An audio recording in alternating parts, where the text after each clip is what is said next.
آتا ہے اشعثا، اس کے بال پرا گندا ہو جاتے، اغبرا، اس کے کپڑے دھول اور گرد و غبار سے ڈسٹ سے اٹ جاتے ہیں، اس کا کپڑا بالکل گندا ہو جاتا ہے۔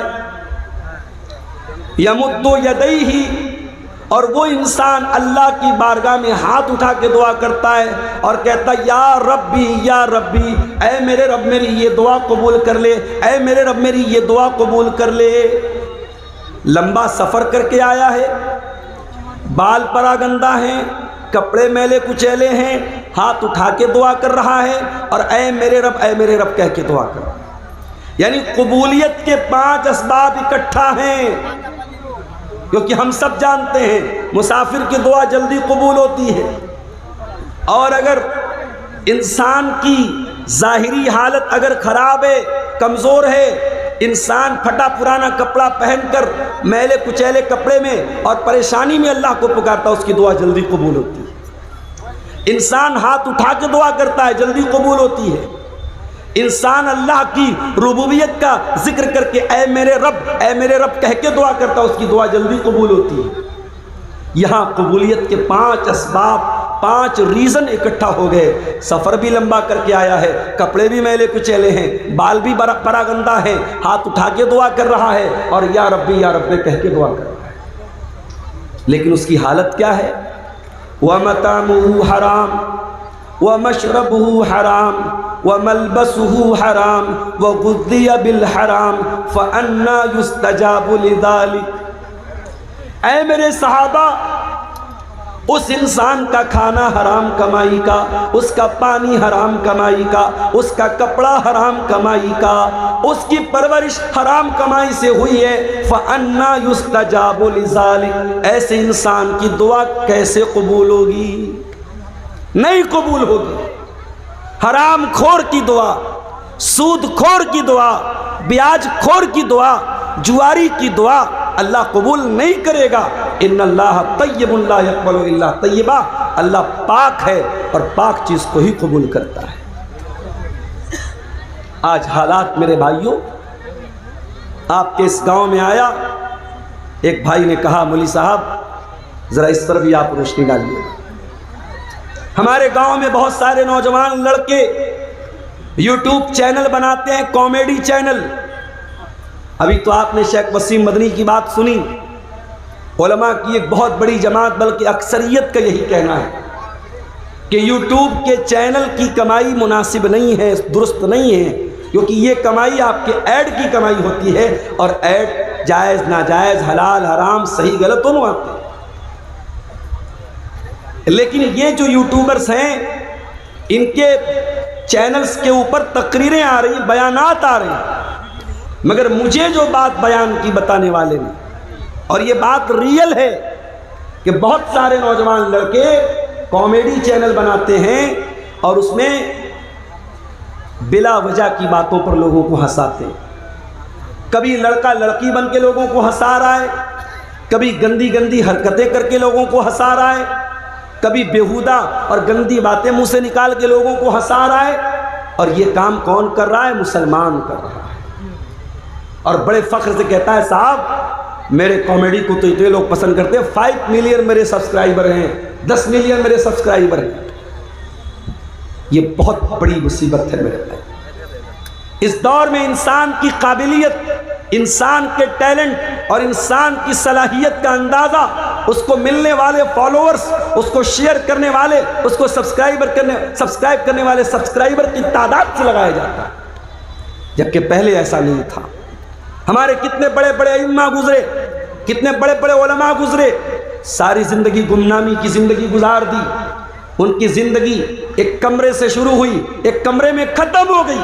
نہ ان کو کوئی لائک کرنے والا، نہ ان کو کوئی سبسکرائب کرنے والا، نہ ان کے بہت زیادہ اسٹوڈنٹ ہیں۔ ان کی زندگی گمنامی میں گزری ہے، مگر دین کے خادم تھے، اللہ کے دین کے خادم تھے، قرآن و سنت کے خادم تھے۔ میرے پیارے ساتھیوں، دنیا میں انسان کا نام کما لینا، دنیا میں انسان کا پاپولر ہو جانا، اس بات کی گارنٹی نہیں ہے کہ اللہ کے آگے اس کو عزت مل جائے گی۔ اللہ کے پیارے نبی فرماتے ہیں کم من مدفوع بالابواب بہت سارے ایسے لوگ ہوتے ہیں اتنے خراب حالت میں ہوتے ہیں، ان کا کپڑا اتنا بوسیدہ ہوتا ہے، ان کی ظاہری حالت اتنی خراب ہوتی ہے، اگر کسی کے دروازے پہ چلے جائیں لوگ دھکے دے کے بھگا دیں گے، لوگ دھکے دے کے بھگا دیں گے۔ اگر وہ کسی کی سفارش کریں کوئی سفارش قبول نہیں کرے گا، اگر کسی کے دروازے پر اجازت طلب کرے کوئی اندر آنے کی اجازت نہیں دے گا، مگر اللہ کی نظر میں ان کمزور لوگوں کا مقام بھی اتنا ہوتا ہے، لو اقسم علی اللہ لابرہ، اگر اللہ کے نام کی قسم کھا کے کوئی بات کہہ دے اللہ ان کی بات کو ضرور پوری کرے۔ یہ کامیڈی چینل بنا کر، یہ لڑکوں کا لڑکی بن کر، یہ ساڑی پہن کر، یہ لپسٹک لگا کر یہ ویڈیوز ڈالنا اور اس سے پیسے کمانا یہ حرام ہے میرے بھائی، اور یہ کمائی آپ کے گھر میں آئے گی تو معاف کرنا آپ کے سارے عمل کو، آپ کی دعاؤں کو برباد کر دے۔ لیکن مسئلہ کیا ہے؟ مسئلہ یہ ہے کہ یہاں دل میں مال کی جو محبت ہے، پیسے کی جو محبت ہے، وہ انسان کو حلال اور حرام کا فرق کرنے سے دور کر دیتی ہے۔ انسان جب مال کمانے پر تل جاتا ہے تو یہ بھول جاتا ہے کہ میں مال حلال طریقے سے کما رہا ہوں یا حرام طریقے سے کما رہا ہوں۔ اللہ نے قرآن میں فرمایا زُيِّنَ لِلنَّاسِ حُبُّ الشَّهَوَاتِ مِنَ النِّسَاءِ والبنين والقناطير المقنطرة من الذهب والفضة والخيل المسومة والأنعام والحرث ذلك متاع الحياة الدنيا۔ اے میرے بندو، کچھ چیزوں کی محبت تمہارے دل میں ڈال دی گئی ہے۔ عورت کی محبت، کوئی مرد ہے، کوئی آدمی ہے، پرفیکٹ آدمی ہے، اس کے سینے میں آدمی کا دل دھڑک رہا ہے اور وہ کہے کہ صاحب مجھے عورتوں میں انٹرسٹ نہیں ہے، جھوٹ بول رہا ہے، وہ جھوٹ بول رہا ہے۔ وہ اللہ کہہ رہا ہے کہ ہم نے انسان کے دل میں ڈالا ہے عورت کی محبت۔ والبنین، اولاد کی محبت، شادی ہو گئی، بیٹا پیدا ہوا آپ کے گھر میں، اب آپ یہ کہیں کہ صاحب مجھے بیٹے کی محبت نہیں ہے، مجھے بیٹے کی چاہت نہیں ہے، یہ نہیں ہو سکتا۔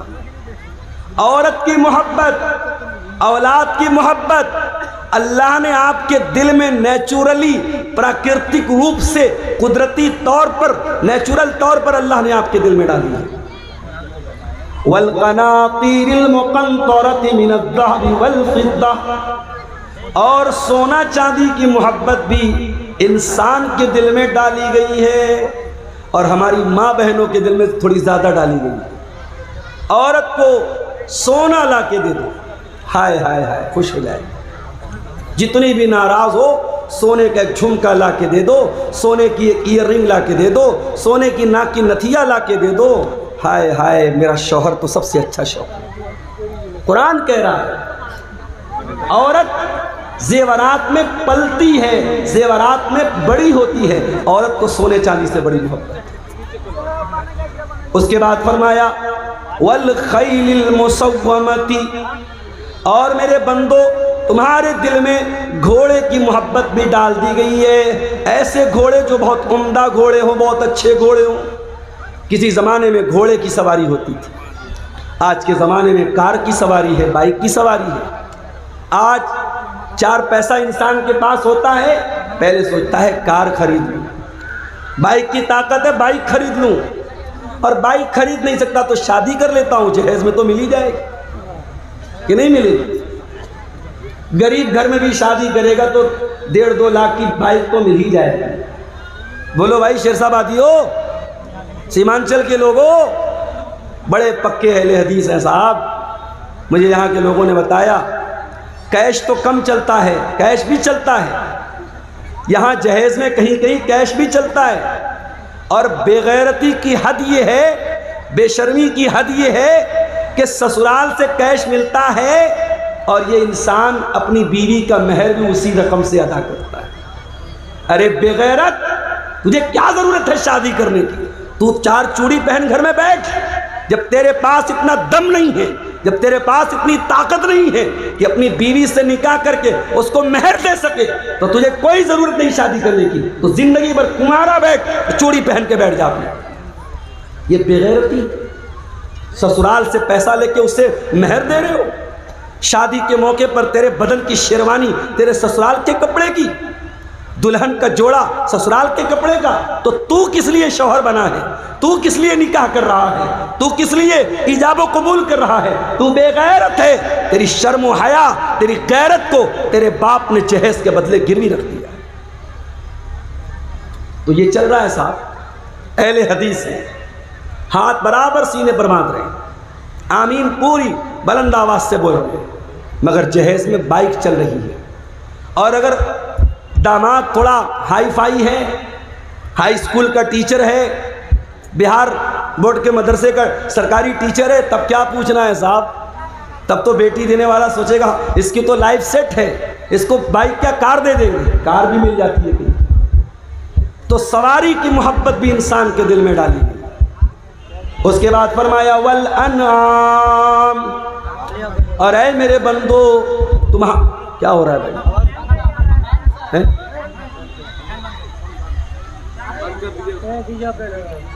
تمہارے دل کے اندر چوپایوں کی محبت بھی ڈال دی گئی ہے۔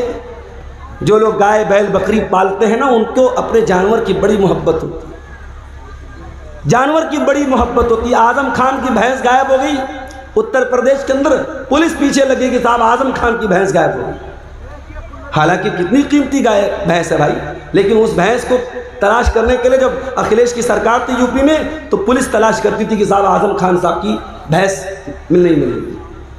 چوپائے کی محبت، گائے بیل بکری بکرا جو انسان پالتا ہے، اس کی محبت انسان کے دل میں ڈالی گئی۔ اس کے بعد فرمایا والحرثی، اور کھیتی باڑی کرنے والوں کو کھیتی باڑی سے بڑی محبت ہوتی ہے۔ جیسے ہمارے بنارس میں ساڑی کا کاروبار ہوتا ہے، کپڑے کا کاروبار ہوتا ہے، ہمارے یہاں کھیتی نہیں ہوتی، بنارس شہر میں کھیتی نہیں ہوتی، تو ہماری کھیتی وہی ہے۔ بنارس چلے جاؤ، مئو چلے جاؤ، مبارک پور چلے جاؤ، وہاں ساڑی کا کاروبار ہوتا ہے، کپڑے کا کاروبار ہوتا ہے، تو وہ کپڑا ہی ان کی کھیتی ہے۔ انسان کو اپنی کھیتی، اپنے بزنس، اپنے ویاپار سے بڑی محبت ہوتی ہے۔ تو اللہ نے کتنی چیزوں کا نام لیا؟ عورت، اولاد، سونے چاندی، گھوڑے، چوپائے، کھیتی باڑی، اتنی ساری چیزوں کی محبت اللہ کہہ رہا ہے انسان کے دل میں ڈالی گئی۔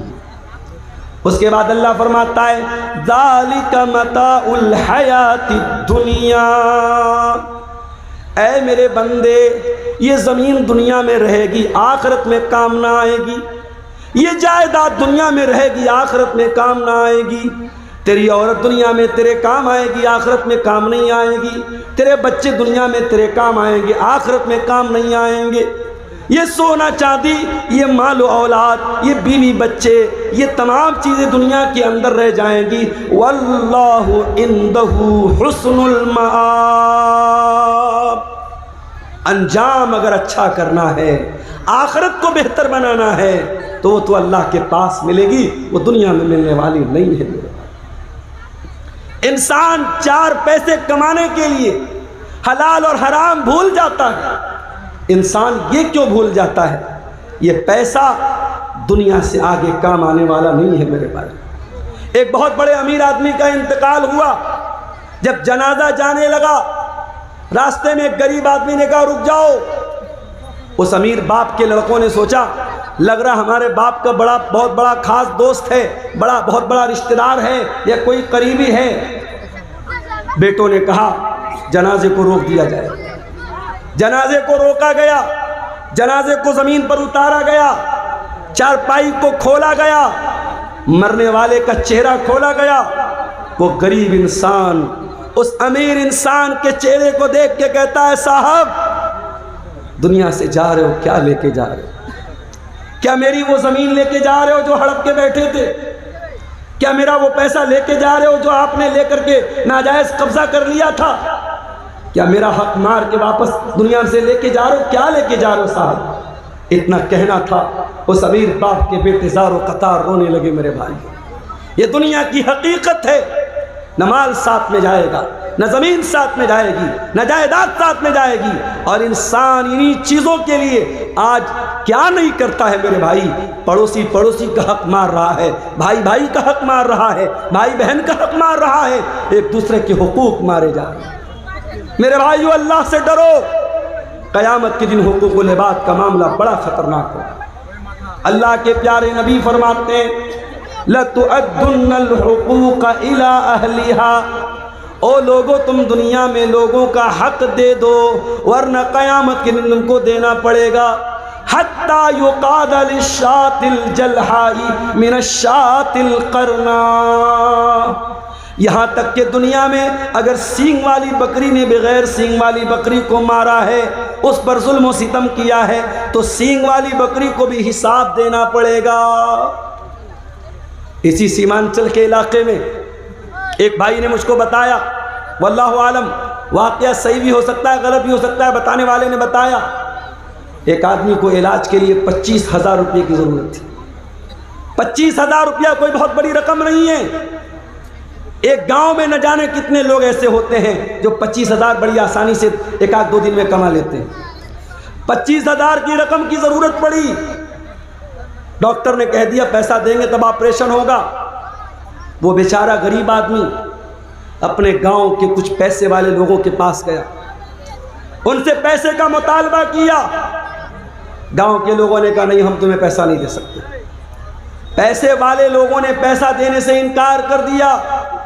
اس غریب انسان نے اپنے باپ کا آپریشن کرانے کے لیے 25,000 کی رقم اس نے سود پر قرضہ اٹھایا، اس نے بیاج پر قرضہ اٹھایا، اور قرضہ دینے والا بھی مسلمان، بیاج پر قرضہ دیتا ہے مسلمان اپنے مسلمان بھائی کو، اور اس سے وہ آپریشن کراتا ہے۔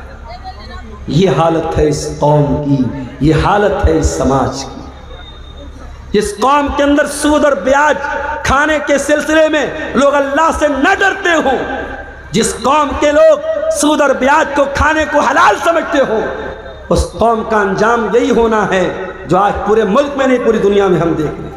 یہ جوتے کیوں برس رہے ہیں، یہ مار کیوں کھا رہے ہیں، یہ بلڈوزر کیوں چل رہے ہیں، یہ ظلم و ستم کیوں ہو رہے ہیں؟ اللہ کی دھرتی پر لا الہ الا اللہ پڑھ کر جتنا ہم نے اللہ کو ناراض کیا ہے، محمد رسول اللہ پڑھ کر جتنا ہم نے رسول کے حکم کو توڑا ہے، شاید دنیا میں کسی اور نے نہیں توڑا۔ سود اور بیاج کو اتنا آسانی سے اتنے ہلکے میں لے لیتے ہو میرے پاس۔ دولت کی کمی نہیں اس قوم کے پاس۔ ابھی کچھ دنوں پہلے میں آیا تھا، اسی کٹیہار کے کچھ لوگوں نے مجھ سے کہا مولانا ایک کمپنی آئی ہے، اس کا نام ہے meta ozone. Meta ozone company میں پیسہ لگانا کیسا ہے؟ میرا ویڈیو اس زمانے کا اگر ہوگا یوٹیوبر لوگوں کے پاس جا کے دیکھ لینا۔ میں نے صاف کہا تھا یہ میٹا اوزون کمپنی ہو یا یہ کوئی بھی کرپٹو کے نام پہ کمپنی ہو، اتنا پیسہ لگا دو ہم ہر مہینہ اتنا دیں گے، یہ جتنے کمپنیاں ایک فکس اماؤنٹ آپ کو دے رہی ہیں، یہ بالکل غلط ہے، حرام ہے۔ اور انجام یہ ہوا یہ ساری کمپنیاں غریبوں کا اور مڈل کلاس کے لوگوں کا گاڑی کمائی کا پیسہ لے کے بھاگ جاتی ہے۔ اور کٹیہار کے ایک صاحب نے 2 کروڑ روپے لگائے تھے، 2 کروڑ کی بڑی رقم لگائی تھی اسی میٹا اوزون کمپنی میں، مسلمان آدمی تھا، اور وہ کچھ مہینوں کے بعد کمپنی بھاگ گئی، آج اس کی ویلیو 0 کے برابر ہے۔ کیوں ایسی چیزوں کے پیچھے پڑتے ہو میرے بھائی؟ کیا حلال کمائی کمانے کے طریقے نہیں ہیں؟ بہت سارے طریقے۔ مجھے یاد ہے جامعہ سلفیہ بنارس میں ہمارے ساتھ ایک صاحب پڑھتے تھے، ہمارے کلاس فیلو تو نہیں تھے، ہمارے دور کے تھے، معاصر تھے، وہ رہنے والے سورت کے تھے، گجرات کے تھے۔ کچھ دنوں کے بعد میرا ایک سفر ہوا گجرات کا، ان سے ملاقات ہوئی مولانا صاحب سے۔ میں نے سوچا صاحب مولوی صاحب ہیں تو کسی مسجد میں امامت کرتے ہوں گے، کسی مدرسے میں پڑھاتے ہوں گے۔ بھائی مولوی کیا کرتا ہے؟ مولوی کا 3 ہی کام ہوتا ہے، یا تو مسجد میں کہیں امام بن گیا، یا کسی مدرسے میں ٹیچر بن گیا، یا پھر دعوت و تبلیغ کا کام کر رہا ہے۔ مولویوں کی دنیا بڑی محدود ہوتی ہے۔ تو میں نے کہا کہ بھائی کیا کرتے ہیں آپ؟ انہوں نے کہا مولانا صاحب، شیخ صاحب، میرے والد کی سموسے کی دکان ہے، سموسے کی دکان ہے، اور میں سموسہ روزانہ تیار کرتا ہوں، تیل میں فرائی کرتا ہوں، اس کو بیچتا ہوں۔ مجھے بڑی حیرت ہوئی، میں نے کہا آپ جامعہ سلفیہ بنارس کے پڑھے ہوئے ہیں اور آپ سموسہ بیچ رہے ہیں؟ کہا شیخ صاحب تو اس میں کیا برا ہے، میں بزنس کر رہا ہوں، کام کر رہا ہوں، عزت کی روٹی ہے، اور سارے سماج کی نظر میں یہ صاحب کی مولانا صاحب ہیں، ان کا سموسہ بڑا اچھا ہوتا ہے، ان کا سامان بڑا اچھا ہوتا ہے۔ سوچ کا ایک نظریہ یہ بھی ہے میرے بھائی۔ اور میں آج ہی ایک بات سوچ رہا تھا اور میرا جی چاہ رہا تھا فیس بک پر کچھ لکھوں کہ آج لوگ مولویوں کی کمائی پر تو بڑی باتیں کرتے، صاحب فلاں مولوی بڑا کما رہا ہے، فلاں مولوی کو بڑا موٹا لفافہ مل رہا ہے، اس پر تو بڑی تکلیف ہے، بڑا درد ہو رہا ہے۔ کوئی اس پر کیوں نہیں آواز اٹھاتا؟ 4-4 ہزار 5-5 ہزار روپے تنخواہ پر مدرسے میں 8-8 گھنٹے مولوی سے ڈیوٹی جو لوگ لیتے ہیں، اور اس پر بھی 4-5 ہزار تنخواہ دینے کے بعد بھی اس مولوی کی تنخواہ ہر مہینے ٹائم سے مل جائے، یہ ناممکن بات ہے۔ کتنے مولوی مدرسے میں پڑھانے والے، رمضان آتا ہے مدرسے کا ناظم کہتا ہے جاؤ گھوم گھوم کے بھکاریوں کی طرح چندہ کرو تب تمہاری تنخواہ ملے گی۔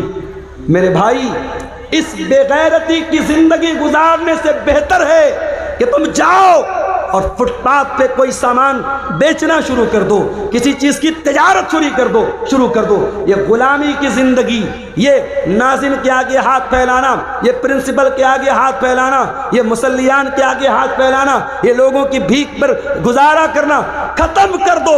میں مولویوں سے کہنا چاہوں گا، لاک ڈاؤن نے یہ سبق دے دیا کہ مولوی قوم، دنیا میں جتنا استحصال اس قوم کا ہوتا ہے اتنا کسی کا نہیں ہوتا ہے۔ میرے بھائی، آج ایک صفائی کرنے والا، ایک سڑک پہ جھاڑو دینے والا، اس کی بھی تنخواہ کم سے کم 20,000 روپے ہوتی ہے۔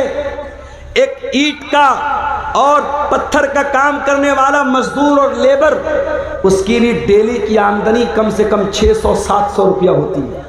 مولوی کی تنخواہ اگر 5,000 ہے تو بہت بڑی بات ہے۔ اس مولوی کو 5,000 میں پریوار چلانا ہے۔ اور میں سچا واقعہ آپ کو بتاتا ہوں، بنگال کی سرزمین پر میرے ایک دوست ہیں، مدرسے میں پڑھاتے ہیں، ہر سال رمضان میں ساؤتھ میں چندہ کرنے جاتے ہیں، اور میں ہر سال ساؤتھ میں قرآن کی تفسیر بیان کرنے جاتا ہوں۔ ہر سال ان کا فون آتا ہے، مولانا صاحب فلاں علاقے میں آیا ہوں، کرناٹک میں آیا ہوں، تمل ناڈو میں آیا ہوں، آندھرا میں آیا ہوں، تھوڑا آپ سفارش کر دیجئے، تھوڑا بول دیجئے، تھوڑا میرا چندہ مجھ کو مل جائے۔ ان کے چندے پر ان کو تنخواہ ملتی ہے۔ اور ممتا بنرجی کی سرکار ہے بنگال میں، وہاں مسجد کے اماموں کو 3,000 یا 2,500 روپے مہینے ملتا ہے۔ وہ ہمارے جو دوست ہیں اپنے محلے کی مسجد میں امامت بھی کراتے ہیں۔ ممتا کی طرف سے ان کو 2,500 روپے ملتا ہے، اور شاید مدرسے والے 7-8 ہزار روپے کچھ دیتے ہیں۔ مدرسے والوں کو یہ بھی ہضم نہیں ہوا، مدرسے کے ذمہ داروں کو یہ بھی ہضم نہیں ہوا کہ یہ 3,000 روپیہ ہمارے مدرسے میں پڑھا کے الگ سے کما رہا ہے۔ انہوں نے پابندی لگا دی، صاحب مدرسے کے جتنے ٹیچر ہیں صبح سے دوپہر تک پڑھانا ہے، پھر دوپہر سے رات تک ہاسٹل کی نگرانی کرنا ہے۔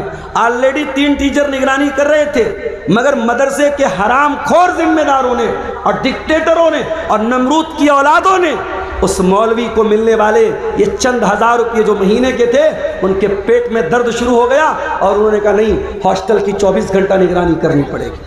میں مولویوں سے کہنا چاہتا ہوں، اس قوم کے آگے بھکاری بننا بند کرو، اپنے علم، اپنے وقار، اپنے عہدے، اپنے مقام کا لحاظ رکھو۔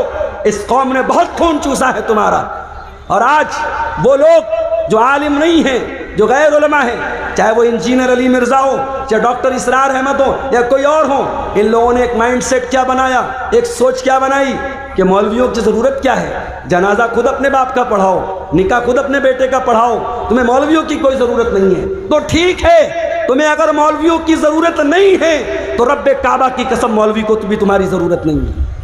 اگر یہ مولوی واقعی میں خوددار اور باعزت ہو جائے، اپنے پیروں پہ کھڑا ہو جائے۔ ہم نے لاک ڈاؤن میں دیکھا کتنے مولوی جو مدرسے کے ٹیچر تھے، جو مسجدوں کے امام تھے، بڑی معمولی تنخواہوں پر گزارا کرتے تھے، لاک ڈاؤن لگ گیا، ساری دنیا ٹھپ پڑ گئی۔ مدرسے کے ذمہ داروں نے کہہ دیا صاحب ہمارے پاس تنخواہ نہیں ہے، مسجد کی کمیٹی نے کہہ دیا ہمارے پاس تنخواہ نہیں ہے۔ ارے پرائیویٹ کمپنیوں نے بھی اپنے ملازم کو آدھی تنخواہ دی تھی، مگر ان مدرسوں کے ذمہ داروں نے، ان مسجد کی کمیٹی والوں نے یہ بھی نہیں سوچا کہ یہ عالم کہاں جائے گا، یہ مولوی صاحب کہاں جائیں گے، لاک ڈاؤن لگا ہوا ہے، ان کے بیوی بچے کیا کھائیں گے۔ کتنے مولویوں نے بیچاروں نے قرضے لے کے زندگی گزاری ہے، لوگوں سے مدد مانگ کے گزارا کیا ہے۔ لاک ڈاؤن نے سکھا دیا کہ آتم نربھر بننا پڑے گا، سیلف ڈیپینڈ بننا پڑے گا۔ اور میں کئی علماء کو جانتا ہوں لاک ڈاؤن کے بعد جنہوں نے تجارت کو اپنایا ہے، جنہوں نے بزنس کو اپنایا ہے۔ میرے عزیزوں، جو قوم اپنے علماء کو بندھوا مزدور بنا کے رکھتی ہے، مسجد کے امام کو فیملی کوارٹر تک دینا نہیں چاہتی ہے، مدرسے کے ٹیچر کو پریوار کے ساتھ رہنے کی اجازت نہیں دیتی ہے، اس کے بعد ہم کہتے ہیں صاحب مدرسے کے ٹیچر نے یہ حرکت کر دی، مسجد کے امام نے یہ حرکت کر دی، کھلے عام الفاظ میں سن لو، ان فتنوں کو دعوت ہم نے دی ہے، ان فتنوں کو دعوت ہم نے دی ہے۔ وہ مولوی شادی شدہ ہو کر بیوی سے 6 مہینے دور رہتا ہے، وہ مدرسے کا مدرس، وہ مسجد کا امام 6 مہینے اپنی بیوی سے، اپنے بچوں سے دور رہتا ہے، کون اس کا ذمہ دار ہے؟ اس کی بیوی اپنے شوہر کے رہنے کے باوجود بیوہ کی زندگی بسر کر رہی ہے، اس کے بچے اپنے باپ کے رہنے کے باوجود یتیم کی زندگی بسر کر رہے ہیں۔ اگر اس مولوی کی شہوت میں اگر ابال آیا، اس نے غلط قدم اٹھایا، وہ مولوی یقیناً گنہگار ہوگا، وہ عالم یقیناً گنہگار ہوگا، مگر گنہگار تو یہ سماج بھی ہوگا، گنہگار تو ہم اور آپ بھی ہوں گے کہ ہمارے پاس اپنے بچوں کے ساتھ تو رہنے کے لیے انتظام ہے، اپنے علماء کے لیے فیملی کوارٹر کا انتظام نہیں کرتے۔ میرے بھائیوں، اگر مسجد کے امام کے لیے فیملی کوارٹر کا انتظام نہیں کرتے تو معاف کرو، ہٹا دو امام کو، خود ہی نماز پڑھو اور پڑھاؤ، مت رکھو امام کو۔ آپ فتنوں کو دعوت مت دو میرے عزیزوں، یہ دور فتنوں کا دور ہے، اور اس دور کا بہت بڑا فتنہ مال کا فتنہ ہے۔ اللہ کے پیارے نبی نے فرمایا لِكُلِّ أُمَّةٍ فِتْنَةٌ وَفِتْنَةُ أُمَّتِي الْمَالِ، ہر امت کا ایک فتنہ ہوگا اور میری امت کا فتنہ کیا ہوگا؟ مال ہوگا۔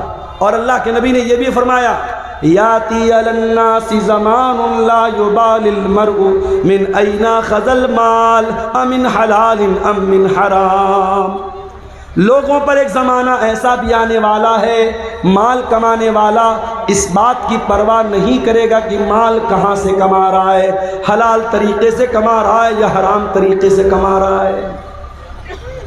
حلال کے بہت سارے طریقے ہیں میرے بھائی، اگر آپ کے پاس پیسہ ہے، آپ کے پاس ٹائم نہیں ہے، شریعت نے ایک طریقہ رکھا ہے مزاربت کا۔ مزاربت کس کا مطلب کیا ہوتا ہے؟ پیسہ میرا رہے گا، ٹائم کسی اور کا لگے گا، انرجی کسی اور کی لگے گی۔ میں نے 1 لاکھ روپیہ کسی کو دے دیا کہ بھائی 1 لاکھ روپیہ لے لو اور اس سے بزنس کرو، اور بزنس میں جو پروفٹ ہوگا آدھا تم لے لینا، آدھا ہم لے لیں گے، لیکن لاس ہوگا تو لاس کا ذمہ دار میں رہوں گا، تم نہیں رہو گے، اور جو بھی منافع ہوگا پرسنٹیج طے کیا جائے، پیسہ طے نہ کیا جائے۔ اگر پیسہ طے کریں گے تو غلط ہو جائے گا۔ اگر کوئی یہ طے کر لے کہ میں 1 لاکھ روپیہ دے رہا ہوں اور ہر مہینے تم ہم کو 1000 دو گے تو یہ غلط ہو جائے گا۔ ہاں، ہر مہینے جو بھی پروفٹ ہوگا 50% تم لے لو، 50 میں لے لیتا ہوں، 60 تم لے لو، 40 میں لے لیتا ہوں۔ پرسنٹیج طے کر سکتے ہیں، پیسہ طے نہیں کر سکتے۔ اور پروفٹ میں دونوں شیئر ہوں گے، لیکن لاس میں صرف پیسہ لگانے والا شیئر کرے گا اور جو محنت کر رہا ہے وہ لاس میں شریک نہیں ہوگا۔ یہ بھی قاعدہ ہے شریعت کا، قانون ہے شریعت کا۔ اگر اس قاعدے کی روشنی میں حلال طریقے سے ہم مزاربت کریں تو بہت پیسہ کما سکتے ہیں، مگر مسئلہ یہ ہے آج انسان اخلاقی طور پر اتنا گر چکا ہے کہ اگر مزاربت کے لیے میں نے کسی کو پیسہ دیا 1 لاکھ روپیہ تو وہ کبھی نہیں شو کرے گا کہ پروفٹ ہو رہا ہے، وہ کہے گا مولوی صاحب لاس ہو رہا ہے۔ ایک انسان دوسرے انسان پر بھروسہ کرنے کو تیار نہیں ہے، کیونکہ اخلاق اتنا گر چکا ہے میرے بھائیوں، انسان دھوکہ دینے میں، فراڈ کرنے میں دیر نہیں کرتا ہے۔ مسلمان یہ بھول گیا، اس کے نبی کا فرمان ہے من غشنا فلیس منا، جو دھوکہ دھڑی کرے، جو فراڈ کرے، جو اپنے مسلمان بھائی کے ساتھ غلط طریقے سے ویوہار کرے، وہ ہم میں سے نہیں ہے۔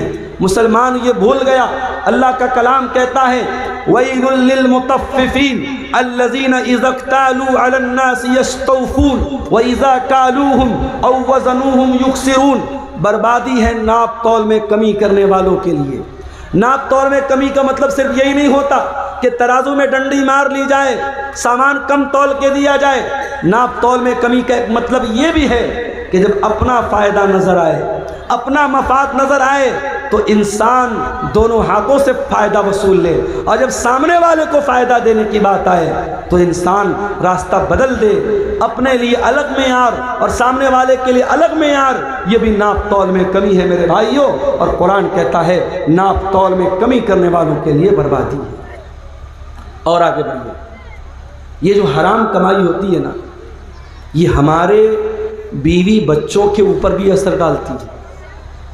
اگر آپ کے گھر میں حرام کمائی آئی ہے، یقین کر لو میرے بھائی، آپ کی بیوی سے آپ کے رشتے پر بھی اثر پڑے گا، بچے نافرمان ہو جائیں گے، ماں باپ کی صحت گر جائے گی، گھر کا سکون ختم ہو جائے گا۔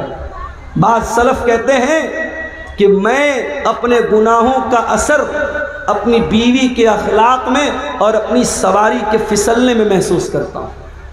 جب میں کوئی گناہ کرتا ہوں تو اپنی سواری کے پھسلنے میں اور اپنی بیوی کے اخلاق میں اس کا اثر محسوس کرتا ہوں۔ حرام کمائی گھر میں آئے گی میرے بھائی، آپ کی ذات پر، آپ کے بچوں پر، آپ کے پریوار پر اس کا اثر پڑے گا۔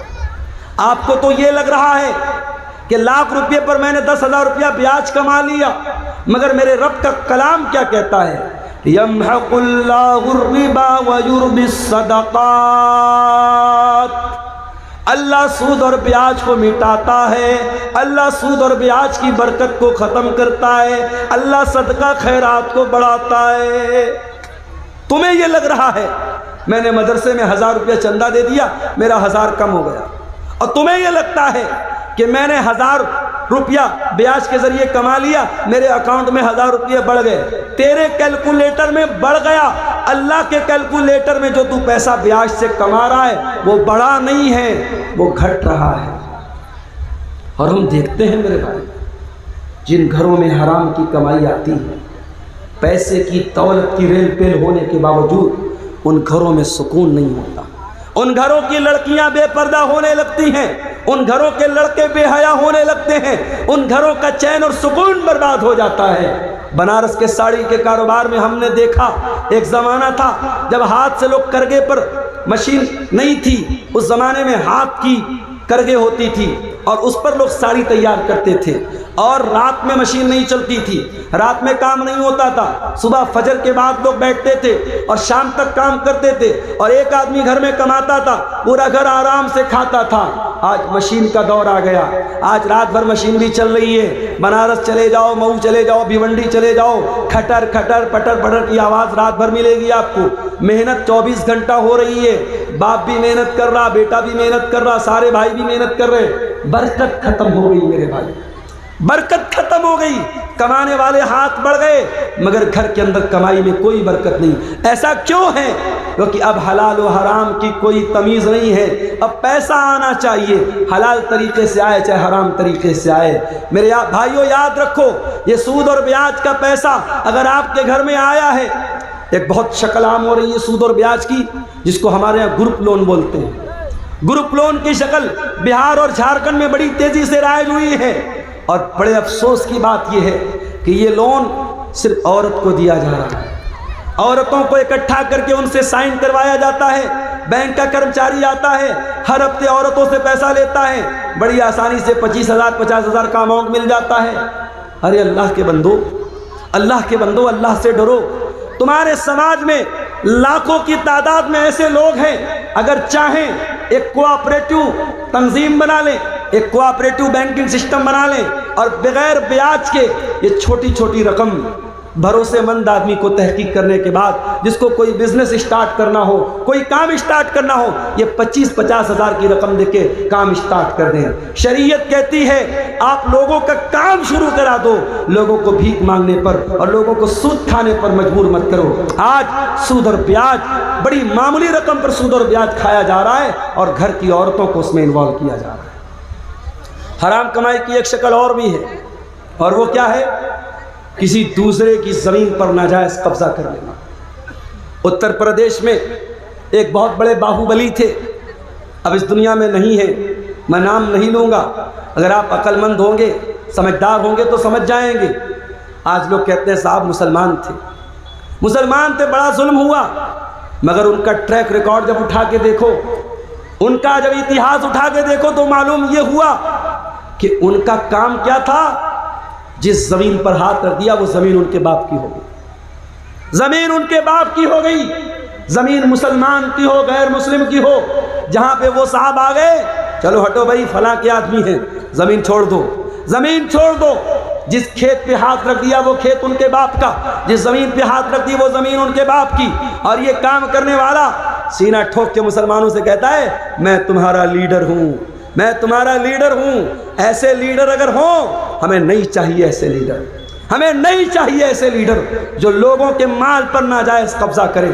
معاف کرنا میرے بھائیوں، اللہ کے پیارے نبی کی حدیث ہے من غیر منار الارض لعن اللہ من غیر منار الارض، جو لوگوں کی زمین اور جائیداد کی جو بارڈر ہے، جو نشان ہے، اس کو مٹا دے اور زمین و جائیداد پر ناجائز قبضہ کر لے، اللہ کے نبی نے فرمایا اس انسان پر اللہ کی لعنت ہو۔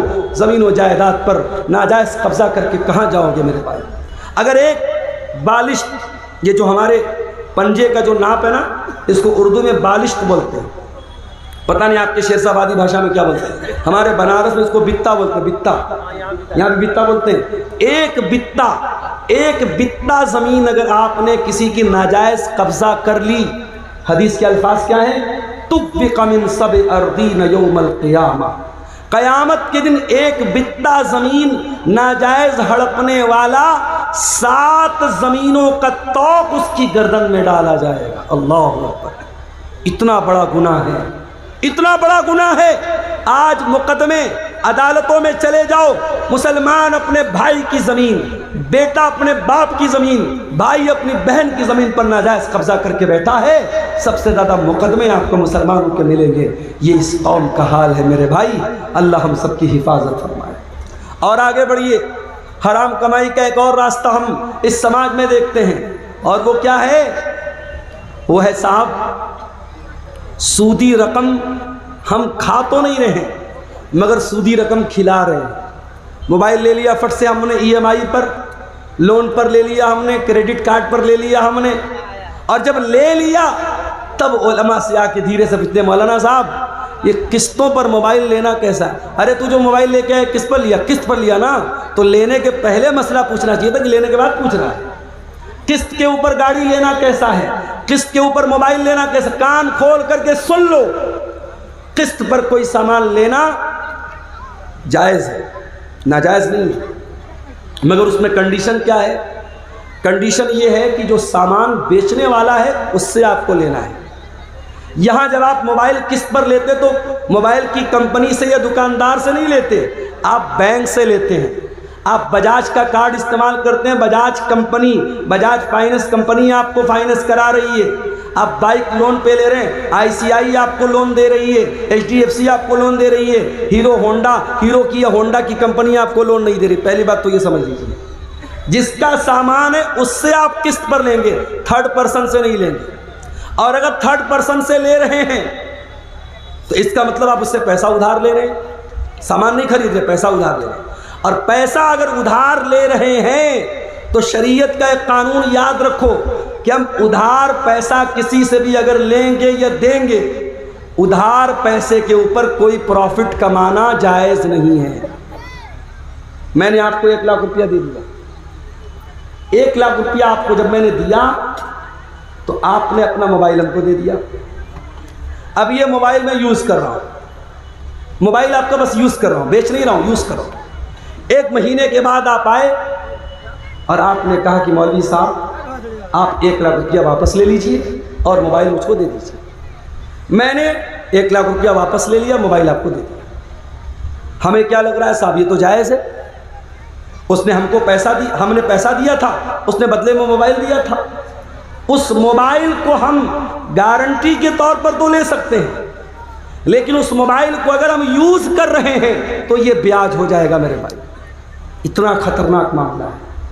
شریعت کہتی ہے کہ آپ کسی کو قرضہ دے رہے ہیں تو قرضہ احسان کرنے کے لیے ہوتا ہے، قرضہ کمانے کے لیے۔ کمانا ہے تو بزنس کرو، پارٹنرشپ کرو۔ اگر کسی کو ادھار دے رہے ہو، ادھار پر 1 پیسہ 1 روپیہ بھی منافع نہیں کما سکتے۔ ہاں میں نے آپ کو 1 لاکھ روپیہ دیا، کچھ طے نہیں کیا میں نے، آپ جب پیسہ مجھ کو دینے آئے آپ نے اپنی خوشی سے کہا مولانا صاحب آپ میرے کام آئے تھے، آپ نے میرے بڑے موقع سے میری مدد کی تھی، میں اپنی خوشی سے یہ 1 کلو مٹھائی لے کے آیا ہوں، 1 کلو مٹھائی لے کے آیا ہوں۔ وہ دیوالی والی مٹھائی نہیں ہونی چاہیے، وہ الگ سے خریدا ہوں۔ 1 کلو مٹھائی لے کے آئے بغیر مانگے، تو یہ بیاج میں نہیں شامل ہوگی، بلکہ یہ اللہ کے رسول کا طریقہ تھا کہ جب آپ کسی سے قرض لیتے تھے تو واپسی کے ٹائم کچھ بڑھا کے دے دیتے تھے۔ یہ بڑھا کے دینا یہ انسانیت کا اور حسن اخلاق کا تقاضا ہے، یہ بیاج نہیں ہے۔ لیکن ادھار میں کوئی قسم کا پروفٹ پہلے سے طے کر لینا اور وہ پروفٹ دینا یا لینا یہ حرام ہے۔ اور آپ جب فائننس پر موبائل لیتے ہیں تو 2%، 3%، 4%، 12% کچھ نہ کچھ آپ اس میں بیاج دیتے ہیں، اور کچھ نہیں دیتے تو کم سے کم اگر EMI آپ نے ٹائم سے پیمنٹ نہیں کیا، مہینے کی 1 تاریخ کو EMI کا ٹائم آیا، آپ نے پیمنٹ نہیں کیا تو پہلی بات تو موبائل بند ہو جائے گا۔ موبائل کا سسٹم ہے وہ لاک رہتا ہے، موبائل فوراً بند ہو جائے گا۔ اور اس کے بعد 2 دن بعد آپ جب پیمنٹ کریں گے، اگر ہر مہینے 2000 دے رہے ہیں تو 100 روپیہ بڑھا کے دینا پڑے گا۔ یہ جو بڑھا کے آپ دے رہے ہیں یہ کیا ہے؟ یہی سود ہے، یہی بیاج ہے، اور ایک موبائل کے لیے آپ بیاج دے رہے ہیں۔ اللہ کے پیارے نبی فرماتے ہیں لعن اللہ آکل الربا وموکلہ وکاتبہ وشاہدیہ۔ آپ نے فرمایا سود کھانے والا، سود کھلانے والا، سود لکھنے والا، سود کی گواہی دینے والا، سب پر اللہ کی لعنت۔ اور آپ نے فرمایا سب برابر ہیں، ہم سوا، سب برابر ہیں۔ یہ سود اتنا بڑا گناہ ہے، یہ بیاج اتنا بڑا گناہ ہے۔ اللہ کے نبی فرماتے ہیں، مستدرک الحاکم کی حسن درجے کی روایت ہے، الربا 73 بابا، کہ سود کے 70 سے زیادہ دروازے ہیں، سود کے 70 سے زیادہ درجے ہیں۔ ایسرھا ان ینکح الرجل امہ، اور اس میں سب سے ہلکا درجہ یہ ہے انسان اپنی سگی ماں کے ساتھ زنا کرے، اپنی سگی ماں کے ساتھ زنا کرے۔ کون تصور نہیں کر سکتا انسان اپنی سگی ماں کے ساتھ زنا؟ تو بڑی دور کی بات ہے، اس کو غلط نظر سے دیکھ بھی نہیں سکتا انسان۔ سود اور بیاج کھانا اپنی سگی ماں کے ساتھ زنا کرنے سے بڑا پاپ ہے میرے بھائی۔ اور یہ پاپ آج کا مسلمان دھڑلے سے کر رہا ہے، روزہ نماز کر کے کر رہا ہے، ماتھے پر سجدے کا نشان لگا کے کر رہا ہے، چہرے پر داڑھی رکھ کے کر رہا ہے۔ خبردار میرے بھائی، اس سود اور بیاج سے باز آ جاؤ، باز آ جاؤ، اس حرام کمائی سے اپنے گھروں کو، اپنے دامن کو بچا لو۔ اور آگے بڑھیے میرے بھائیوں، صحابہ کرام کو دیکھیے۔ حضرت ابو بکر صدیق، ان کا ایک غلام تھا، وہ ایک مرتبہ کھانے کی کوئی چیز لاتا ہے، حضرت ابو بکر صدیق کو دیتا ہے، حضرت ابو بکر منہ میں ڈال لیتے ہیں۔ وہ کہتا ہے ابو بکر کیا آپ کو معلوم ہے یہ مٹھائی جو میں نے آپ کو کھلائی ہے یہ کیسی تھی؟ میں دور جاہلیت میں لوگوں کی قسمت کا حال بتایا کرتا تھا، اور آج مجھے وہی اسی دور کا ایک آدمی مل گیا، اس کا کام کبھی میں نے کیا تھا، اور اسی دور کے تحفے کے طور پر یہ مٹھائی اس نے دی تھی جو میں نے لا کے آپ کو دے دی اور آپ نے کھا لی۔ حضرت ابو بکر کو جیسے ہی اندازہ ہوا کہ یہ کمائی حرام کی ہے، انہوں نے فوراً اپنے منہ میں ہاتھ ڈالا اور اس مٹھائی کو، اس میٹھی چیز کو اپنے حلق کے نیچے اترنے نہ دیا، الٹی کر کے قے کر کے باہر نکال دیا۔ یہ صحابہ کرام تھے۔ اور یہی نہیں، ہمارے پیارے نبی صلی اللہ علیہ وسلم اپنے گھر والوں کو بھی حلال و حرام کی بڑی سختی سے تعلیم دیتے تھے۔ آپ کے نواسے حضرت حسن رضی اللہ تعالیٰ عنہ 5 سال کے بچے ہیں اور مسجد کے اندر کھیل رہے تھے، کھیلتے کھیلتے مسجد کے اندر صدقہ کی کھجوریں آ کے رکھی ہیں، صدقہ کی کھجور آ کے رکھی ہے۔ حضرت حسن نے کھجور اٹھائی اور کھجور اٹھا کے منہ میں ڈال لی۔ 5 سال کے بچے کو کیا پتا کہ کھجور کیسی ہے؟ اس کو کھجور نظر آئی، اس نے اٹھائی، منہ میں ڈال لی۔ نبی کی نظر پڑ گئی، نبی کی نظر پڑ گئی۔ نبی چاہتے تو اپنے بچے کے، اپنے نواسے کے ہاتھ سے چھین لیتے، اس کے منہ میں سے نکال لیتے، مگر نبی نے تربیت کیا کی میرے بھائیوں؟ اللہ کے پیارے نبی نے اپنے 5 سال کے نواسے سے فرمایا ٹک ٹک بیٹا تھوک دے، بیٹا منہ سے نکال دے، اما شعورتا انا لا ناکل صدقہ، اے میرے بچے کیا تو نہیں جانتا کہ ہم صدقہ نہیں کھاتے؟ میرے بچے یہ صدقہ کی کھجور ہے اور تو نبی کا نواسا ہے، تو نبی کے اہل بیت میں سے، کیا تجھے معلوم نہیں کہ تیرے نبی کے اوپر اور نبی کے اہل بیت کے اوپر صدقہ حرام ہے؟ صدقہ حرام ہے، نبی کے اہل بیت پر صدقہ حرام ہے۔ یہ تعلیم دی ہے جناب محمد رسول اللہ صلی اللہ علیہ وسلم نے اپنے 5 سال کے نواسے۔ یہ احتیاط تھی میرے بھائی۔ بنارس میں مجھے بہت اچھی طریقے سے یاد ہے، ایک زمانہ تھا، یہ جو کپڑا ہوتا نا کپڑا، کچھ کپڑے ایسے بنتے تھے بنارس میں جس پر مور بنا رہتا تھا۔ مور بنا ہے یا چڑیا بنی ہے یا بندر بنا ہے یا کوئی بھی تصویر بنی ہے، علماء کا فتویٰ تھا کہ کپڑے پر اگر فیگر بنا ہے اس فیگر والے کپڑے کی کمائی صحیح نہیں ہے۔ اور بنارس میں ساڑی کا کاروبار کرنے والوں کو بڑا بڑا آفر ملتا تھا، بڑی بڑی رقم ملتی تھی کہ اگر تم تصویر والا کپڑا تیار کرو گے ہم تمہیں پیسہ زیادہ دیں گے، تمہاری ساڑی مہنگی بکے گی۔ مگر احتیاط ہوتی تھی، لوگ نہیں تیار کرتے تھے۔ اور اگر کسی کے بارے میں پتہ چل جاتا تھا کہ وہ انسان اپنے ساڑی کے اوپر، اپنے کپڑے کے اوپر امیج بنا کر کے بیچ رہا ہے، لوگ اس کے گھر دعوت نہیں کھاتے تھے، لوگ اس کے گھر کھانا نہیں کھاتے تھے۔ یہ احتیاط بنارس میں نے اپنی آنکھوں سے دیکھی تھی۔ مگر آج کیا ہو رہا ہے؟ آج وہ احتیاط ختم ہو گئی میرے بھائی، آج احتیاط کا دور ختم۔ آج بنارس میں ہزاروں لوگ ساڑی پر تصویر والی ساڑی بنوا رہے ہیں، بیچ رہے ہیں، کاروبار کر رہے ہیں اور کوئی فرق نہیں پڑ رہا ہے، پیسہ کما رہے ہیں، دبا کے پیسہ کما رہے ہیں۔ یاد رکھو میرے بھائیو، پیسہ تو یہیں رہ جائے گا، زمین تو یہیں رہ جائے گی، جائیداد تو یہیں رہ جائے گی، اور ہم مر کر کے اللہ کے پاس جائیں گے اور اللہ پوچھے گا میرے بندے تیرے سامنے حلال کے بہت سارے راستے تھے، تو نے حرام کیوں اپنایا، تو نے غلط کیوں اپنایا؟ اس لیے کہ قیامت کے دن 5 سوالوں کا جواب دیے بغیر عبدالغفار کو بھی فرصت نہیں ہے، شیخ وسیم مدنی کو بھی فرصت نہیں ہے، ہمارے علماء کو بھی فرصت نہیں ہے، آپ کو بھی مہلت نہیں ہے۔ 5 سوالوں کا جواب تو سب کو دینا ہے۔ کیا سوال ہوگا؟ لا تزول قدم ابن آدم من عند ربه یوم القیامہ، قیامت کے دن انسان اپنی جگہ سے ہل نہیں پائے گا جب تک 5 سوالوں کا جواب نہیں دے دے گا۔ نمبر 1، ان عمرہ فیما افنا، تو نے اپنی زندگی کو کہاں گزارا تھا۔ نمبر 2، وعن شبابہ فیما بلا، تو نے اپنی جوانی کو کہاں گزارا تھا۔ تیسرا سوال، وعن مالہ من این اکتسبہ، تو نے مال کہاں سے کمایا تھا۔ چوتھا سوال، وفیما انفقہ، تو نے مال کہاں پر خرچ کیا تھا۔ اور 5واں سوال، وماذا عمل فیما علم، تو نے جو علم حاصل کیا تھا اس علم کے اوپر تو نے عمل کتنا کیا تھا۔ یہ 5 سوال کا جواب سب کو دینا ہے۔ کہاں سے پیسہ کمایا، حلال طریقے سے کمایا کہ حرام طریقے سے کمایا۔ اور خبردار، مسجد میں لوگ جاتے ہیں نا، بڑا احترام کرتے ہیں مسجد کا۔ مسجد کا سامان کوئی جلدی چوری نہیں کرتا۔ کیوں صاحب؟ مسجد کا سامان ہے، مسجد کا سامان کوئی بہت گھٹیا آدمی ہوتا ہے وہی چوری کرتا ہے۔ ایک عام مسلمان مسجد کا بہت احترام کرتا ہے۔ اور تمام مسجدوں میں سب سے بڑی مسجد کون ہے؟ مسجد حرام ہے، خانہ کعبہ ہے۔ کان کھول کر کے سن لو، ایک مسلمان کی عزت، ایک مسلمان کی جان، ایک مسلمان کا مال، اس کی جو عزت ہے، اس کا جو سمان ہے، اس کا جو احترام ہے، وہ خانہ کعبہ سے بھی بڑھ کر کے۔ اور دلیل بھی آپ کو پڑھ کے سنا دیتا ہوں۔ نبی نے آخری حج کیا، حجۃ الوداع کا موقع ہے، نبی نے پہلا اور آخری حج کیا ہے، بقرعید کا دن ہے، یوم النحر ہے، اللہ کے پیارے نبی مینا کے اندر ہیں، اپنے صحابہ سے کہتے ہیں ایو یوم ھذا، آج کا دن کون سا دن ہے؟ صحابہ کہتے ہیں اللہ اور اس کے رسول زیادہ بہتر جانتے ہیں۔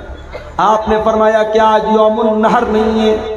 کیا آج بقرعید کا دن نہیں ہے؟ پھر آپ نے پوچھا کہ مہینہ کون سا ہے؟ صحابہ نے کہا اللہ اور اس کے رسول زیادہ بہتر جانتے ہیں۔ آپ نے فرمایا کیا یہ ذی الحجہ کا مہینہ نہیں ہے؟ پھر آپ نے پوچھا یہ کون سا شہر ہے؟ صحابہ نے کہا اللہ اور اس کے رسول زیادہ بہتر جانتے ہیں. آپ نے فرمایا کیا یہ شہر مکہ نہیں ہے؟ اس کے بعد آپ نے فرمایا او لوگو ان دماءکم واموالکم واعراضکم حرام علیکم کحرمت یومکم ھذا فی بلدکم ھذا فی شہرکم ھذا.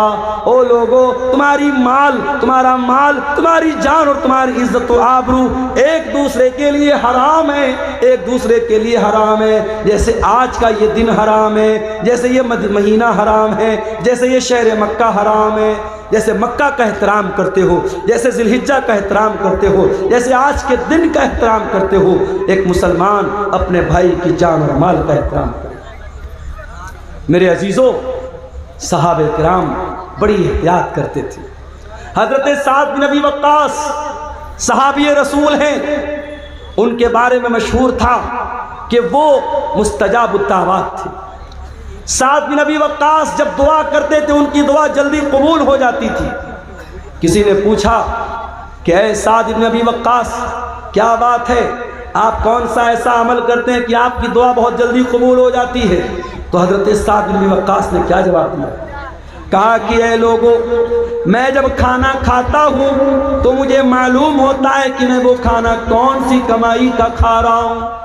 میں جب بھی کوئی لقمہ اٹھا کر کے اپنے منہ میں ڈالتا ہوں، جب تک یہ یقین نہ ہو جائے، جب تک کنفرمیشن نہ ہو جائے، جب تک یہ متعین نہ ہو جائے کہ میں حلال کمائی کا اور پاکیزہ کمائی کا لقمہ کھا رہا ہوں، تب تک وہ لقمہ اپنے حلق کے نیچے نہیں اتارتا ہوں. ایک بہت بڑے اہل حدیث عالم کا واقعہ سیرت نگاروں نے لکھا ہے.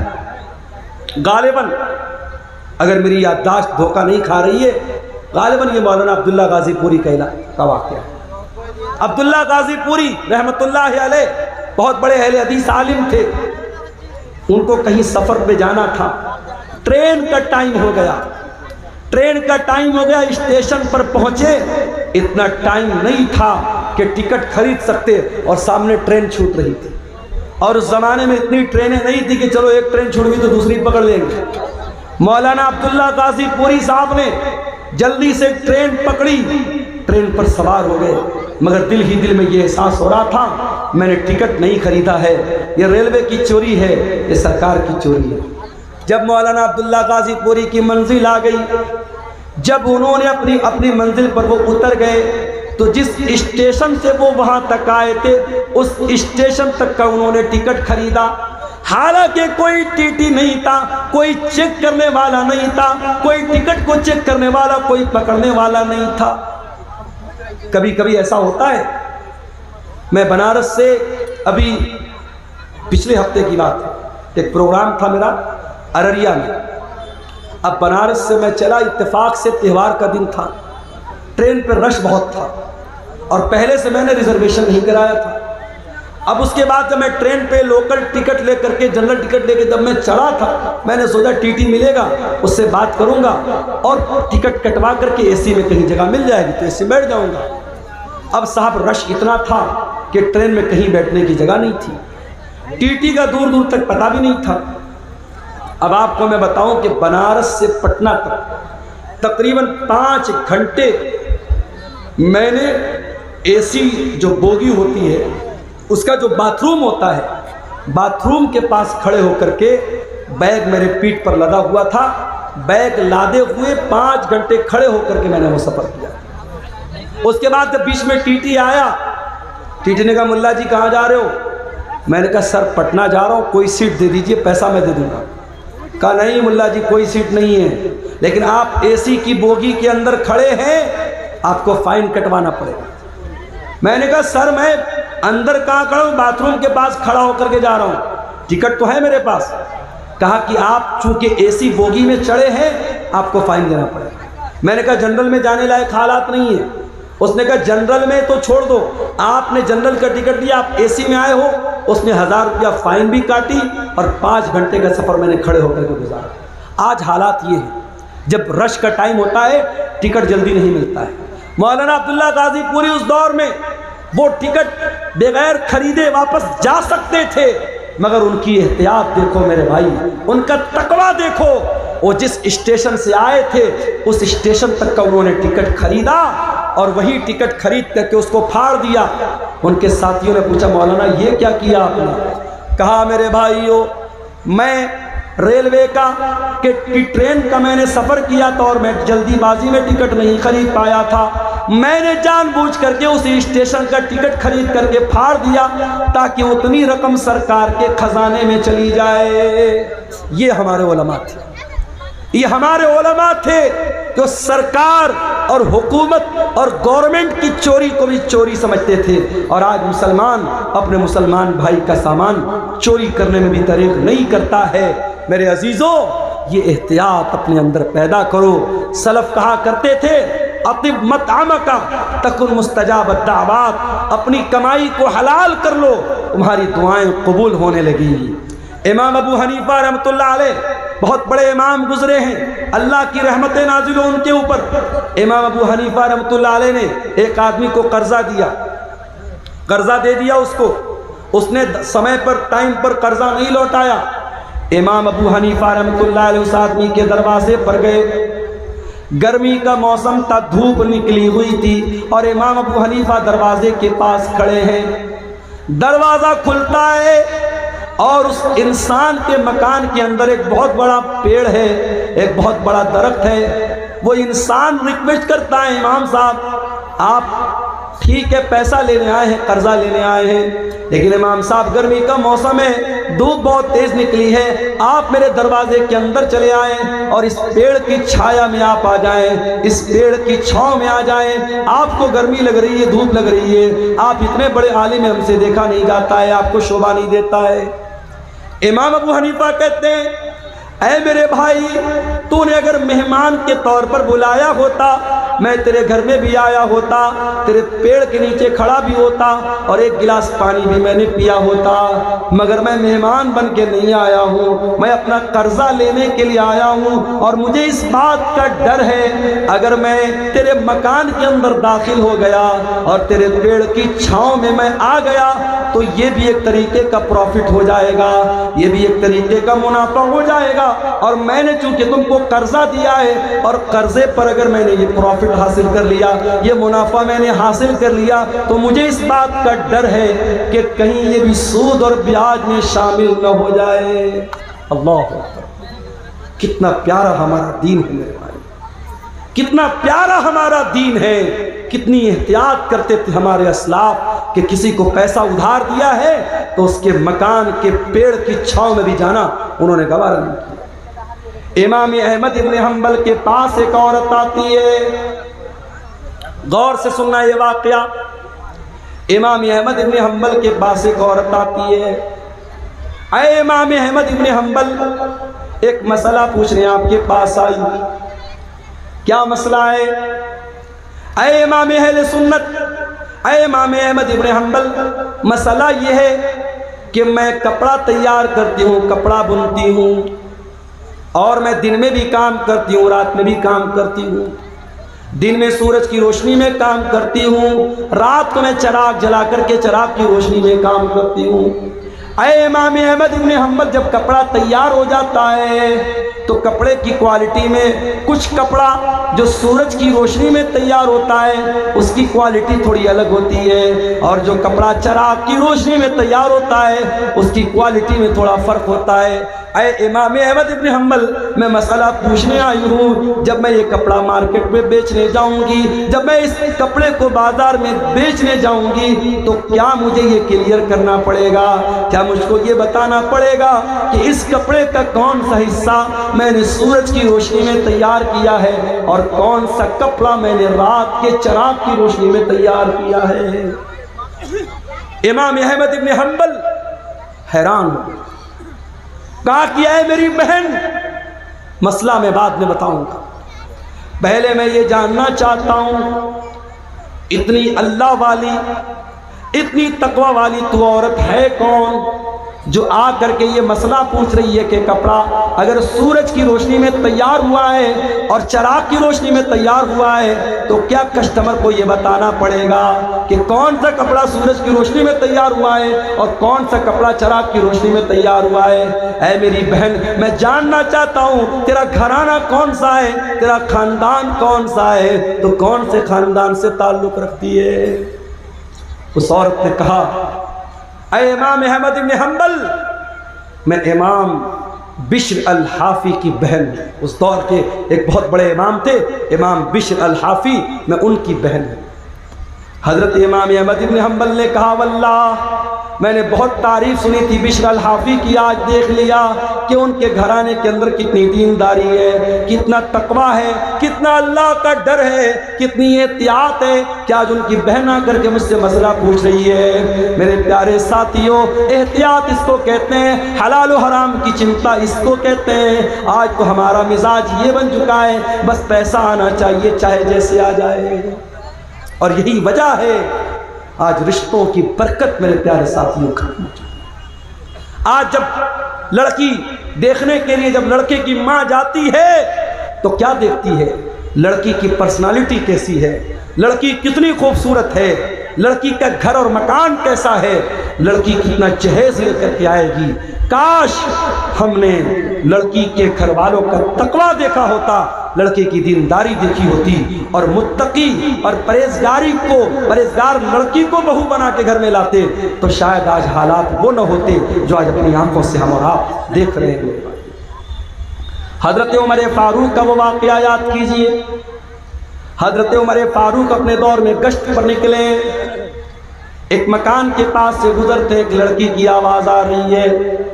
لڑکی کی ماں اپنی لڑکی سے کہہ رہی ہے، بیٹی دودھ میں اٹھ کر کے پانی ملا دے، صبح ہم دودھ کا کاروبار کرنے جائیں گے، دودھ بیچنے جائیں گے، رات بہت ہو چکی ہے، تو جلدی سے دودھ میں پانی ملا دے۔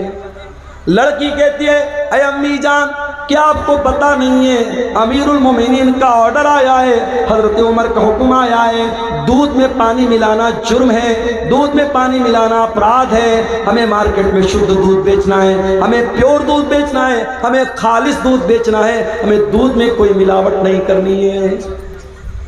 ماں نے کہا، بیٹی یہاں کون سا عمر ہم کو دیکھ رہا ہے، یا کون سا عمر دیکھ رہا ہے؟ رات کا سناٹا ہے، رات کا ٹائم ہے، اندھیرا ہے، اے میری بچی تو جا کے دودھ میں پانی ملا دے، عمر کو پتہ بھی نہیں ہوگا کہ ہم کیا کریں۔ بیٹی نے کہا، میری پیاری امی جان ٹھیک ہے، حضرت عمر فاروق ہم کو نہیں دیکھ پا رہے ہیں، ان کو پتہ بھی نہ چلے گا، فَإِنَّ رَبَّ عُمَرَ يَرَانَا، اگر عمر ہم کو نہیں دیکھ رہے ہیں، اے امی جان عمر کا رب تو ہم کو دیکھ رہا ہے۔ اے میری پیاری ماں، امیر المومنین نہیں دیکھ پا رہے ہیں لیکن رب العالمین تو دیکھ رہا ہے، اللہ تو دیکھ رہا ہے، اللہ کو کیا جواب دیں گے؟ میری پیاری ماں تو اس سوال کا جواب دے دے، میں دودھ میں پانی ملانے کے لیے تیار ہو جاؤں۔ جب بیٹی نے یہ جواب دیا، ماں خاموش ہو گئی، ماں خاموش ہو گئی۔ میرے بھائیوں، تربیت کرو تو ایسی کرو کہ آپ کے بچے جہاں آپ سے غلطی ہو، آپ کے بچے آپ کی کا سدھار کر دیں، آپ کی اصلاح کر دیں۔ بیٹی نے جب یہ جملہ کہا ہے، ماں خاموش ہو گئی۔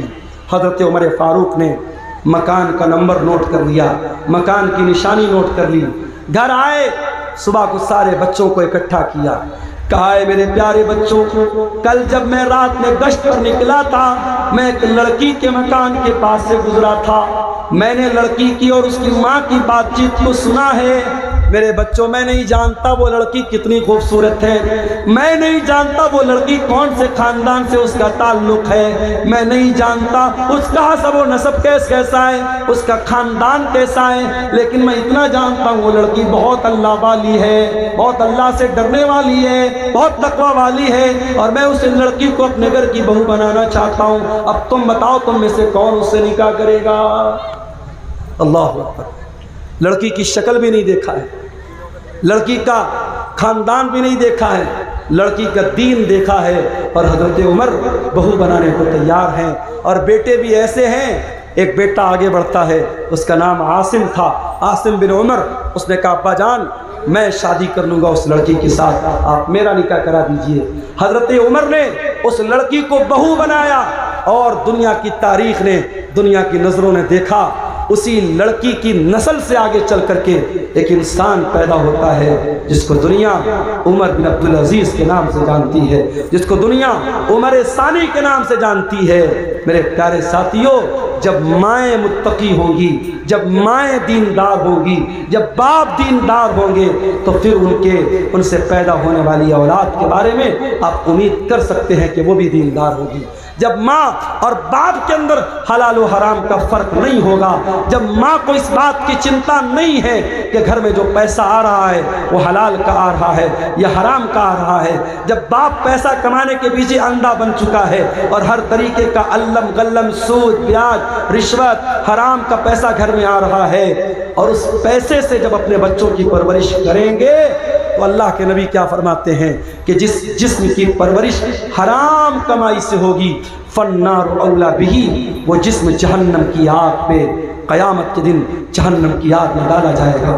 میرے عزیزوں، اپنے بچوں کو حرام کمائی سے بچاؤ، اپنے بچوں کو حلال کمائی کھلاؤ، اپنے بچوں کے بدن میں حلال کمائی کا خون دوڑاؤ۔ ہمارے نبی نے ساری زندگی حلال اور پاکیزہ چیزوں کو کھانے کی تعلیم دی ہے۔ ہمارے نبی کے دنیا میں آنے کا ایک مقصد یہ بھی تھا، وَيَضَعُ عَنْهُمْ إِصْرَهُمْ وَالْأَغْلَالَ الَّتِي كَانَتْ عَلَيْهِمْ۔ میرا نبی حلال چیزوں کو تمہارے لیے، پاکیزہ چیزوں کو تمہارے لیے حلال کرنے آئے تھے، میرے نبی ناپاک چیزوں کو تمہارے لیے حرام کرنے آئے تھے، اور میرے نبی تمہارے کندھے کے اوپر، تمہارے اوپر جو زنجیریں تھی، جو بیڑیاں تھیں، ان بیڑیوں سے تم کو آزاد کرنے کے لیے دنیا میں آئے تھے۔ نبی آئے تھے اسی لیے تاکہ حرام چیزوں کی بیڑیوں اور زنجیروں سے ہمیں آزاد کر دیں۔ میرے بھائیوں، حرام کمائی کی ان زنجیروں سے اپنے دامن کو بچا لو۔ آج واللہ ہمارے گھروں کے سکون کو یہ حرام کمائی برباد کر رہی ہے، اور میں پھر سے کہتا ہوں، ہر حرام کا ایک حلال الٹرنیٹ شریعت میں موجود ہے۔ آپ سود اور بیاج اگر حرام ہے تو آپ یہ مت سمجھیے کہ مولوی صاحب اگر سود حرام ہے تو ہمارے پاس پیسہ ہے تو ہم کیا کریں۔ میں نے اس کا حلال الٹرنیٹ آپ کو بتایا، آپ مضاربت کیجئے، آپ پارٹنرشپ پر کاروبار کیجئے، حلال طریقے سے بزنس کیجئے۔ اگر آپ سود پر قرضہ کا لین دین نہیں کرتے ہیں، بغیر سود کے آپ قرضے کا لین دین کیجئے۔ آج بہت سارے شہروں میں اسلامی بیت المال قائم ہے، اور بہت سارے لوگ مل کر کے اس میں تعاون کرتے ہیں، اور چھوٹے چھوٹے اماؤنٹ، جو غریب لوگ ہوتے ہیں، جو مڈل کلاس کے لوگ ہوتے ہیں، جن کو چھوٹا موٹا کام کرنے کے لیے پیسے کی ضرورت پڑتی ہے، ان کو سود اور بیاج سے بچانے کا یہ کام آپ کر سکتے ہیں۔ اور یاد رکھو میرے بھائیوں، یہ بڑے بڑے جلسے کرانے سے بڑا کام ہے۔ سیمانچل کے اس علاقے میں جس تیزی سے سود اور بیاج کا پنجہ، سود اور بیاج اپنا پنجہ گاڑ رہا ہے، اس ماحول میں ہمیں اور آپ کو یہ کام کرنے کی ضرورت ہے۔ اور میں جانتا ہوں سیمانچل کے، میں ان علاقوں میں بھی گیا ہوں، ارریا کے ایک علاقے میں گیا، پٹنہ سے بائی کار میں گیا تھا، 7 گھنٹے مجھ کو لگے تھے، اتنا خراب راستہ تھا، ٹیڑھا میڑھا پل تھا۔ پل جب ختم ہوا، جب گاؤں آیا تو گاؤں جانے کے لیے ایک بڑا معمولی سا پل بنا ہوا تھا جس پر صرف پیدل یا بائک سے جا سکتے تھے۔ 4 ویلر کو اس پار ہم لوگوں نے روکا، بڑی مشکل سے سفر طے کر کے وہاں ہم پہنچے تھے۔ بڑے پچھڑے ہوئے علاقے بھی ہیں، کچھ سرکاروں کی بھی مہربانی ہے، راستوں کا بڑا معاملہ خراب ہے، مگر اسی سیمانچل کے علاقے میں شادی بیاہ پر لاکھوں کروڑوں خرچ کرنے والے لوگ بھی موجود ہیں۔ اور ابھی جیسا کہ میں نے بتایا کہ ایک حرام کمپنی میں 2 کروڑ کی رقم ایک مسلمان نے لگائی تھی۔ اگر ہم حرام چیزوں میں 2 کروڑ روپیہ لگا سکتے ہیں تو میرے بھائی ایک ایسی چیز، ایک تنظیم آپ بنا لیں، ایک بیت المال آپ بنا لیں، اور سماج کے زیادہ نہیں 100 لوگ مل کر کے اگر 1000 روپیہ بھی اکٹھا کر کے اس میں انویسٹ کریں، 1 لاکھ روپیہ انہوں نے اس میں ڈال دیا، 100 لوگوں نے مل کر کے 1000 ڈالا، 1 لاکھ روپیہ آ گیا۔ اب اس 1 لاکھ کا آپ کو کیا استعمال کرنا ہے؟ کوئی بھی غریب آدمی جس کو 10,000 5,000 روپے کی ضرورت ہے، آپ پہلے ویریفائی کر لیں، تحقیق کر لیں، اس انسان کے کچھ پیپر وغیرہ لے لیں تاکہ وہ بے ایمانی نہ کر سکے، اور بغیر بیاج کے اس کو پیسہ دیں۔ یہ کام آپ اگر کریں، واللہ بتا رہا ہوں، بہت سارے گھروں میں یہ جو گروپ لون ہے، یہ جو بندھن لون ہے، اور یہ چھوٹے چھوٹے اماؤنٹ جو لون پر لیے جا رہے ہیں، اور ہمارے مسلمان کے غریب گھروں کو سود اور بیاج کی چکی میں پیسا جا رہا ہے، یہ لعنت میرے بھائیوں ختم ہو سکتی ہے، بس قدم آگے بڑھانے کی دیر ہے۔ میں اسی کٹیہار کے علاقے میں ایک گاؤں کے لوگوں نے مجھے بتایا کہ وہاں مسجد اور عیدگاہ بنانے کی بات آئی، گاؤں کے لوگوں نے بہت چھوٹا اماؤنٹ، شاید 100 روپیہ یا کتنا 10 روپیہ شاید بتا رہے تھے کہ ایک پریوار میں جتنے لوگ ہیں ہر آدمی کی طرف سے 10 روپیہ دینا ہے۔ ہر آدمی، ایک پریوار میں اگر 10 لوگ ہیں تو 100 روپیہ دینا ہے، پریوار میں 7 لوگ ہیں 70 روپیہ دینا ہے۔ 10 روپیہ اکٹھا کر کے ہر ہفتہ کئی لاکھ روپے اس گاؤں کے لوگوں نے اکٹھا کیا، قبرستان کی زمین خریدی، عیدگاہ کی باؤنڈری کی، اور ابھی اور بھی کام وہ لوگ کرنے جا رہے ہیں۔ آپ کے قریب کے کسی گاؤں کے لوگوں نے مجھے بتایا۔ تو یہ کام، اس طریقے کے کام ہم کر سکتے ہیں میرے بھائیوں۔ آپ کو قدم بڑھانے کی اور ہمت کرنے کی ضرورت ہے۔ میں جانتا ہوں شیر شاہ آبادی قوم کے اندر اللہ تعالیٰ نے بہت صلاحیت دی ہے، اس صلاحیت کا صحیح استعمال کیجئے، اپنے سماج میں ہونے والی برائیوں سے میرے بھائیوں اپنے آپ کو بچائیے۔ ایک صاحب سوال کر رہے ہیں کہ یوٹیوب کی کمائی حرام ہے تو کامیڈین یوٹیوب کا پیسہ مدرسے میں دان کرنا کیسا ہے، اور ڈریم 11 کا جیتا ہوا پیسہ مدرسہ مسجد میں دان کرنا کیسا ہے؟ ظاہر ہے اگر مدرسے والوں کو پتا ہے کہ یہ پیسہ یہ حرام کمائی کا در ہے، مدرسے والے نہ لیں، اور اگر مدرسے والوں کو نہیں پتا اور مدرسے والوں نے لے لیا تو ان کا لینا تو غلط نہیں ہے، مگر دینے والے کو کوئی ثواب نہیں ملے گا۔ بھائی کوئی چور اگر چوری کرے اور چوری کا مقصد کیا بیان کرے کہ میں امیروں کا پیسہ چرا کر کے غریبوں کی مدد کر رہا ہوں، تو بھائی مدد کرنے کا یہ کوئی طریقہ نہیں ہے۔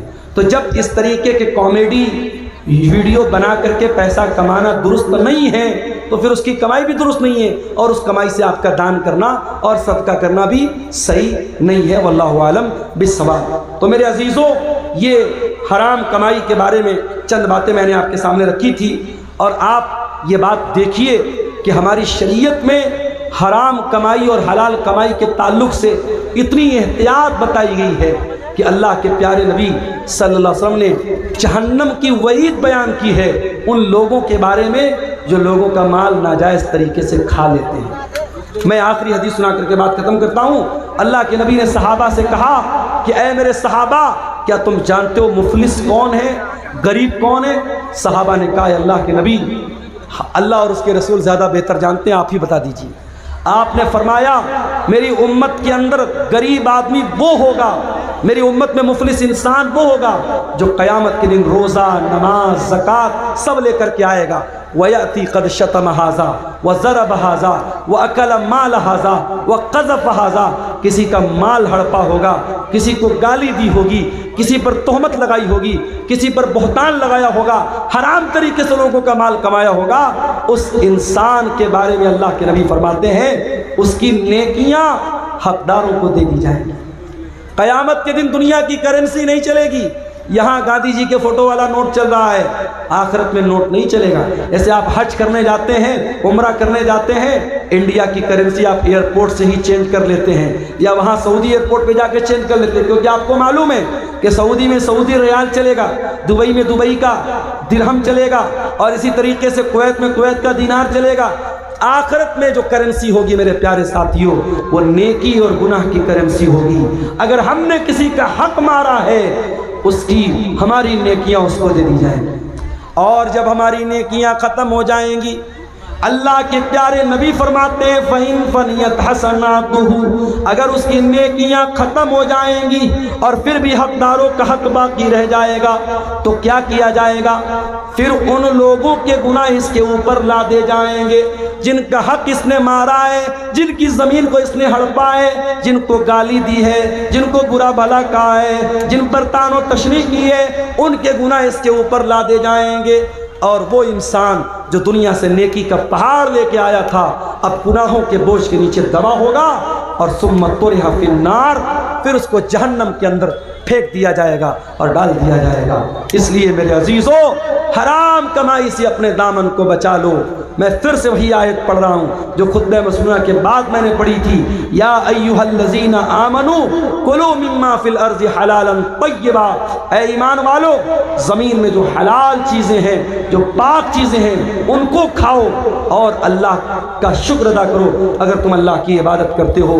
حلال و حرام کمائی کے تعلق سے یہ چند باتیں آپ کے سامنے رکھی گئی ہیں۔ ہم رب العالمین سے دعا کرتے ہیں الہ العالمین تو ہمیں ہر قسم کی حرام کمائی سے بچنے کی توفیق عطا فرما۔ رب العالمین سود اور بیاج کی لعنت سے پورے سیمانچل کے علاقے کو تو پاک کر دے۔ اے اللہ ہمارے وہ بھائی جن کو اللہ تو نے دولت سے نوازا ہے تو ان کو توفیق دے کہ وہ اپنے غریب بھائیوں کی ایسی مدد کریں کہ ان کو سود اور بیاج کا سہارا نہ لینا پڑے۔ اے اللہ جو لوگ کسی بھی طریقے سے حرام کمائی کی لعنت میں ملوث ہیں، اے اللہ ان کو اپنی زندگی میں توبہ کرنے کی توفیق عطا فرما، ان کو حرام کمائی سے بچنے کی توفیق عطا فرما۔ آمین۔ وآخر دعوانا ان الحمد للہ رب العالمین، والسلام علیکم ورحمۃ اللہ وبرکاتہ۔